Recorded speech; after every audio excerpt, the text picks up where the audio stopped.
Sir प्राचार्य जो है अब किसको माने ये हमें समझ में नहीं आ रहा है की परेशानियों का हमें सामना करना पड़ रहा है। हम लोगों में असमंजस की स्थिति है। दोनों को पुराने जमाने की फिल्म एक फूल दो माली की कहानी ग्वालियर के भागवत साहिब महाविद्यालय में चरितार्थ होती नजर आ रही है, क्योंकि यहाँ एक ही समय में दो प्राचार्यों की नियुक्ति कर दी गई है। अब यहाँ के कर्मचारियों और प्राध्यापकों के आगे परेशानी ये है कि किसे अपना प्राचार्य माने, किसके आदेश का पालन करें। इसे हम शासन की जल्दबाजी कहें या शिक्षा के मंदिरों में बढ़ती राजनीतिक दखलंदाजी, इन दोनों ही कारणों से इस कॉलेज में आज दो प्राचार्य मौजूद हैं। भागवत साहिब महाविद्यालय में शासन ने अपनी ही ट्रांसफर पॉलिसी को दरकिनार करते हुए महाविद्यालय में एक माह के भीतर दो प्रभारी प्राचार्यों की नियुक्ति कर दी। 16 अक्टूबर 2025 को ब्रजबाला राय को प्रभारी प्राचार्य के रूप में नियुक्त किया, जबकि बिना किसी कारण के उन्हें हटाकर केआरजी की एक प्राध्यापक आरती गुप्ता को महाविद्यालय का प्रभारी प्राचार्य नियुक्त कर दिया। इसके बाद ब्रजबाला राय कोर्ट जाकर स्टे ले आई, जिसमें कोर्ट ने साफ तौर पर ब्रजबाला राय को यथावत रखने के आदेश दिए हैं। जब ब्रजबाला राय प्रभारी प्राचार्य आरती गुप्ता के पास अपना पदभार ग्रहण करने पहुंची तो आरती गुप्ता ने शासन का हवाला देते हुए कहा कि जो शासन का आदेश होगा मैं उसका पालन करूंगी। बहरहाल भागवत साहिब महाविद्यालय में दो प्राचार्य हैं और दोनों ही प्रभारी हैं। प्राचार्य के बीच इस विवाद से महाविद्यालय की छवि तो धूमिल हो ही रही है, इसके साथ ही विभागीय कार्यों पर भी विपरीत असर पड़ता नजर आ रहा है, जैसा कि यह प्राध्यापकों का मानना है। बता दें कि अपनी प्रशासनिक नियुक्तियों को लेकर भागवत साहिब महाविद्यालय पहले भी विवादों में रहा है। वहीं दूसरी ओर भागवत साहिब महाविद्यालय के प्राध्यापक असमंजस में हैं कि वह किसे प्राचार्य माने और किसे नहीं। लेकिन इस विवाद के बीच दो प्रभारी प्राचार्यों के बीच फंसे कॉलेज के आराध्यापक उलझन में हैं कि किसका आदेश सही है और किसे प्राचार्य माना जाए। सर आपके कॉलेज में दो प्राचार्य हैं। जी सर। क्या स्थिति बन रही है कॉलेज की, क्या है आप लोगों में किस तरह से क्या है? सर प्राचार्य जो है अब किसको माने ये हमें समझ में नहीं आ रहा है। पहले प्राचार्य ये थे, फिर बाद में मैडम जो है कोर्ट से आ गई हैं, तो हमारे विचार से तो जो कोर्ट का आदेश वो सर्वमान्य रहता है, लेकिन ये नई प्राचार्य जो है अपने आदेश निकाल नहीं, तो ये मतलब सही नहीं लग रहा हमको। और ये हमारे खुद असमंजस में क्या करें क्या नहीं करें। जो कॉलेज में दो प्राचार्य हैं, किस तरह की परेशानी आ रही है, क्या है? सर तमाम तरह की परेशानियों का हमें सामना करना पड़ रहा है। हम लोगों में असमंजस की स्थिति है। दोनों को ही हमें सम्मान देना है और कार्य लेना है। महाविद्यालय का कार्य बाधित नहीं हो। जैसे कि 23 नवंबर तक हम लोगों को 10,000 AGP के एरियर हमारे खाते में जमा होना था, लेकिन इस स्थिति में वो कोई भी फाइनेंशियल काम नहीं हो पा रहा है। और चूंकि कोर्ट का स्टे भी आ गया है और वो भी अपना कॉलेज छोड़ के यहाँ पर ज्वाइन हो गई है, तो किस तरह से अब होगा, क्या करेंगे? ये तो निर्भर करता है कि किस तरह का स्टैंड जो प्राचार्य नहीं आई हैं वो ले रही हैं, उस पर निर्भर करता है कि क्या रहेगा। लेकिन निश्चित रूप से कार्य इसमें प्रभावित हो रहा है।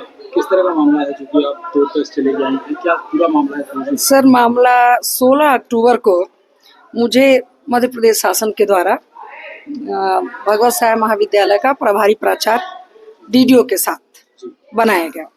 तब से मैं अपना कार्य कर रही थी। ये आरती गुप्ता मैडम जो केआरजी कॉलेज की हैं, इनको 14 नवंबर को मतलब इस महाविद्यालय का प्राचार्य बनाकर भेज दिया गया। मैं चूंकि ये हमारे आदेश के खिलाफ था, मैं इसलिए माननीय उच्च न्यायालय ग्वालियर खंडपीठ के उसमें गई और वहाँ से मेरे को जो मैंने याचिका दायर की, उस याचिका में मुझे को स्टेटस मतलब जो हमारी स्थिति है यथावत रहेगी, ऐसा आदेश 21 तारीख को मुझे मिला।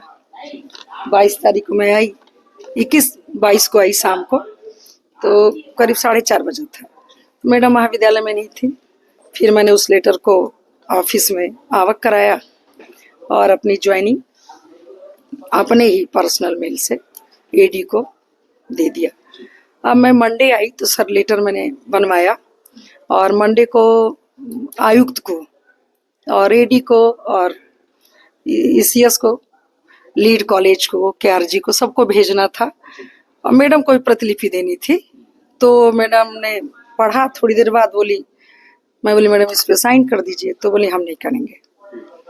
तो मैंने कहा ठीक है। और कल एक लेटर भी निकाली, तो उनके अपने ही हस्ताक्षर से, और मेरे को नहीं चेम्बर में बैठने दिया। बाद में फिर दोपहर में बहुत सारे लोग बाहर के, कुछ एक्स स्टूडेंट और भी लोग थे जो बैठे रहे, तो मैं अपने 1 नंबर कमरे में बैठ गई। और आज फिर मैं गई नहीं, मैं यहीं बैठी हूँ। शाम को इन्होंने पूरा चेम्बर सील कर दिया, जिसका मेरे पास प्रमाण है। और कल इन्होंने एक नोटिस निकाला। आपका क्या कहना है कि कोर्ट का आदेश ये नहीं मान रहे, जबकि उनका ये कहना है कि जो शासन स्तर से आदेश आएगा हम उसका पालन करेंगे? नहीं सर, हमारी समझ से शासन से ऊपर कोर्ट है, और वो अगर नहीं मान रही है तो ये कोर्ट के आदेश की अवमानना है। लेकिन उन्हें भी शासन ने ही यहाँ पर भेजा है। तो शासन के आदेश को ही तो कोर्ट ने वो हमें भी किया है, तो हमको तो यथावत बनाया है। कोर्ट उनके लिए कोर्ट क्या, फिलहाल ये कि मैडम कोर्ट के आदेश को नहीं मान रही हैं, और हमने एक बार उनसे रिक्वेस्ट किया कल।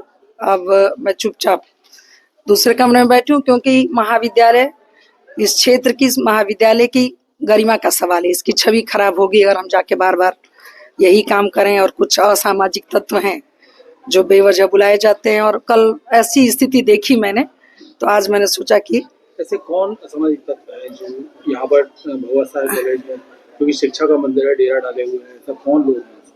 सर हैं, कुछ लोग हैं बाहर के, कुछ बच्चे हैं, कुछ अंदर के भी लोग हैं, जिनका मैं समय आने पे नाम बताऊंगा। एक मामला आया है कि ब्रजवाला सिंह जो है उनका यहाँ पर कोर्ट में इसलिए आए हैं जो कि पहले प्रिंसिपल रही। क्या मामला है, किस तरह का मामला है?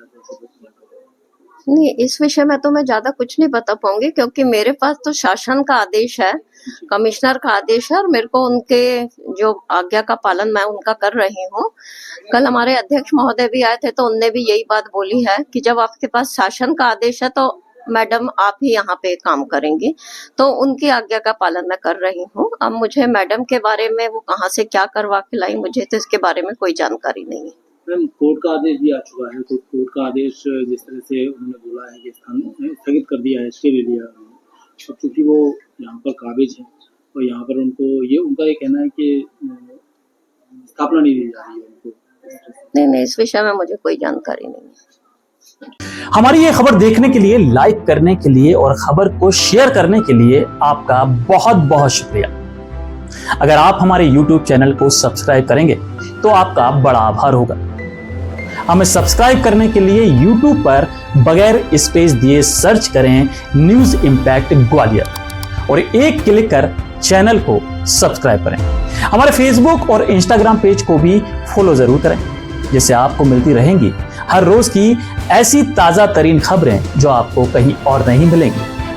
और हाँ, हमारे चैनल पर खबरें व अपने संस्थान का विज्ञापन देने के लिए अपने मोबाइल फोन में ये नंबर जरूर सेव करें।